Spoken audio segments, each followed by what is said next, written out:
நமக்கு தேவனுடைய வார்த்தை என்ன? நமக்கு தேவன் சொல்லுகிற வார்த்தை என்ன? எப்படி சிருஷ்டிக்கப்பட்ட ஒரு யாக்கோபு தேவனுடைய தாசனாக உருவாக்கப்பட்டானோ, ஒரு இஸ்ரவேலாக உருவாக்கப்பட்டானோ, ஒரு ஆவிக்குரியவனாக உருவாக்கப்பட்டானோ, அதுபோல நாம எல்லாருமே ஆவிக்குரியவர்களால் உருவாக்கப்பட வேண்டும்.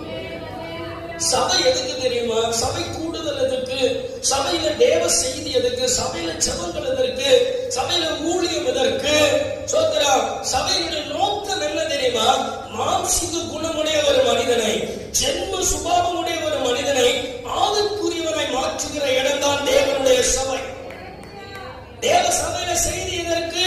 அவனுடைய மாம்சீக குணங்களை கலைந்து அவனை ஆவிக்குரியவனை மாற்றுவது. நான் உங்களுக்கு ஆசிரியர் கூடார ஸ்டடி எடுக்கும் போது சொன்னேன், ஆசிரியர் கூடாரத்துல 48 பலகைகள், அந்த பலகைகளை அப்படியே வைக்க கூடாது, அதை பொன்னினால் பொதிந்து என்ன செய்ய வேண்டும்?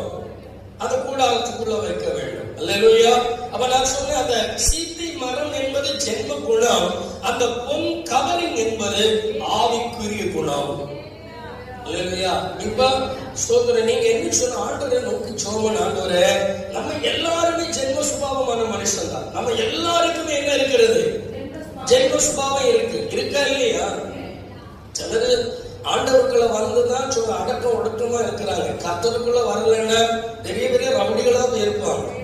அவ்வளவு மோசமான கேரக்டர் எல்லாம் இருக்கு. ஸ்தோத்திரம்.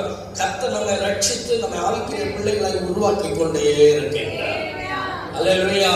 இந்த ஜென்ம சுபாவமான மனுஷன் எப்படி இருப்பான்? நான் ஒரு சில வார்த்தைகளை சொல்லிவிட்டு நம்ம எப்படி உருவாக்கப்படணும் அப்படின்னு சொல்லி கொடுக்க போறேன். வாசிங்கள் 1 கொரிந்தியரின் புஸ்தகம் 2வது அதிகாரம் 14வது வசனம். கவனிங்க.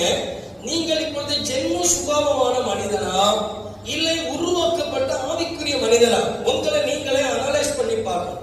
உங்களை நீங்களே ஆராய்ந்து பார்க்கணும். நீங்கள் ஜென்ம சுபாவமான மனிதனாகத்தான் இருக்கிறீர்களா இல்லை ஆவிக்குரிய மனிதர்களால் உருவாக்கப்பட்டிருக்கிறீர்களா?